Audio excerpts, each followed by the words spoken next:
When we bought this house, we thought it needed about £11,000 worth of work, but we were wrong. We've spent more than £40,000 and we're not even halfway through this renovation. So today, we're going back to the original online listing for this house and we're going to investigate it like property detectives. Because now that we've opened the walls, lifted the floors and lived through the chaos, there are quite a few red flags we completely missed before buying it. One of the clues we missed actually revealed that half of this house was built decades later than the other half, and one of the walls had been covered in insulated plasterboard for a reason we didn't understand at the time. If you're thinking of buying a renovation project of your own, some of these clues could save you tens of thousands of pounds.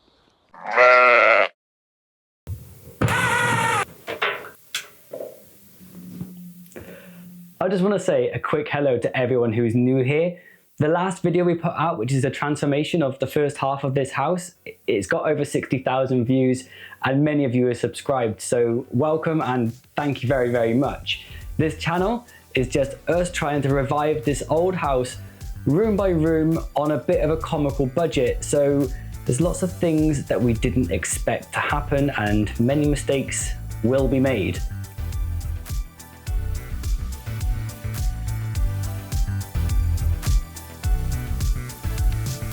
Let's stop that montage there because today we're going to do something different.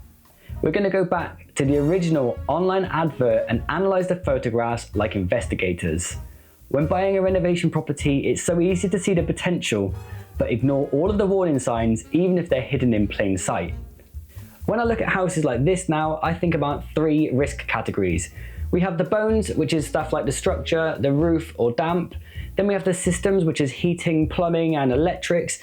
And then we have all of the hidden stuff, which is asbestos, paperwork, or just mysterious DIY things you're going to find.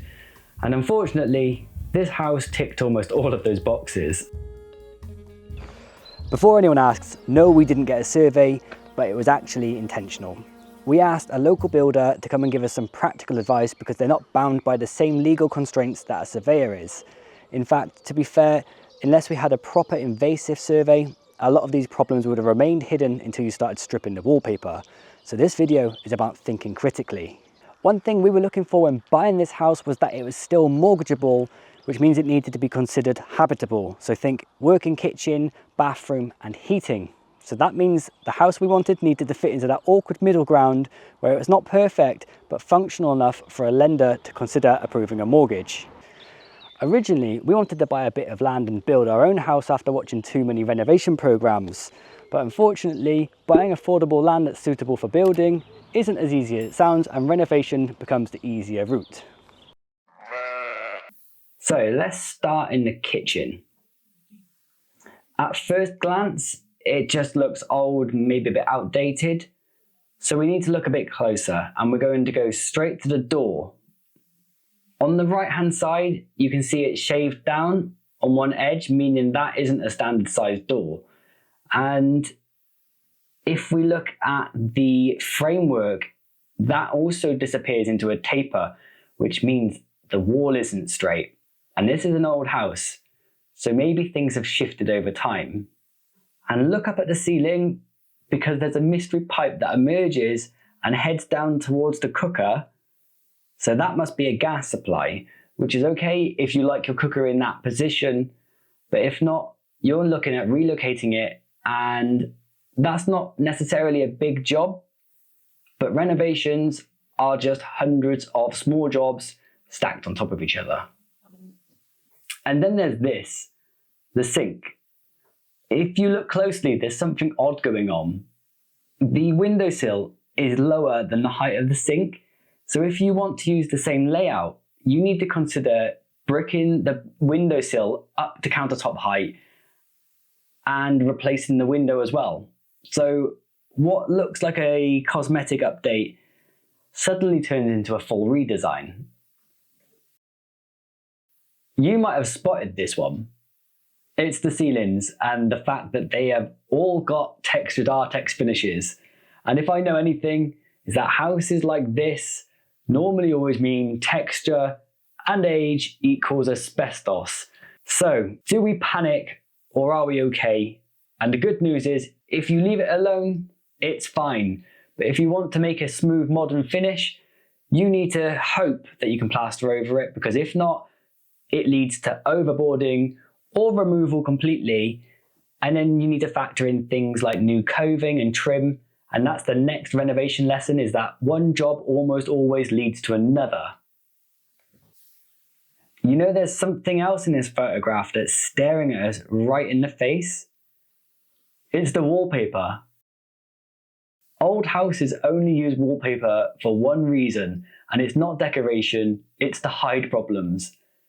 It could be cracks, it could be uneven plaster, or worse. In our case, we found structural wallpaper. By looking at this floor plan, we can see that not all rooms are listed in the photographs, and that's okay. The estate agents sometimes leave photographs off if the vendor requests so for personal reasons.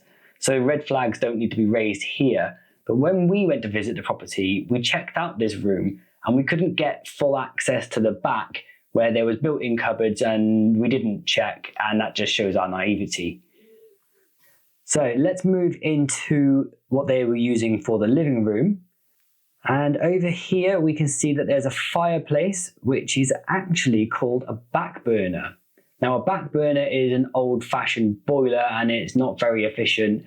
And if you're buying a house with one of these in it, expect to replace it. The biggest problem we've missed, it's right here. Those plasterboards are staring at us right in the face, and they're insulated.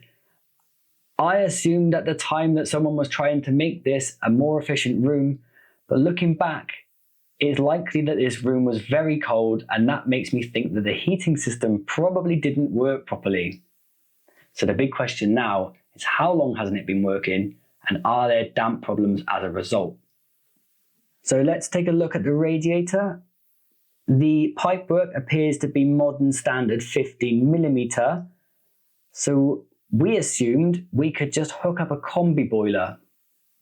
3 plumbers told us the same thing, and they wouldn't guarantee the work on the old piping. So our plumbing job just got a lot bigger. The electrics was something that we also misread, and it's something you can only check during your viewing.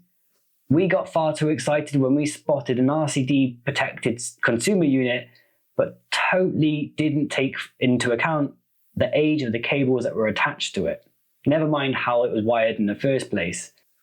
So what can you do about it? Not a lot, because you can't exactly take faceplates off midway through a viewing, but what you can do is take note of how many sockets there are per room, because if you do need to do a full rewire or add lots more sockets, you're talking chasing, lifting floorboards, and lots of mess and money. Now let's move upstairs, and we're going to start in the master bedroom, and we're already seeing a bit of a pattern with those insulation boards again. But apart from that, there's nothing in here screaming, "I'm broken," which kind of feels a bit suspicious in a house like this. So if you've spotted anything, tell me. Moving into the middle bedroom, things still look fairly normal at first glance. But if we zoom in over here, is that an electrical cable running through a windowsill? See, I told you we should have spotted that there was problems with the electrics in this house. Then we get to the last bedroom. This is where things start looking a bit more concerning, because that corner has definitely been through something. And hopefully the best case scenario would be replastering. But in a house of this age, I think you're looking at lime plastering. A bit more costly. Now this is where things start to get interesting. One of my favourite tools when looking at properties is the satellite map view, because sometimes it reveals details that the listing photos don't.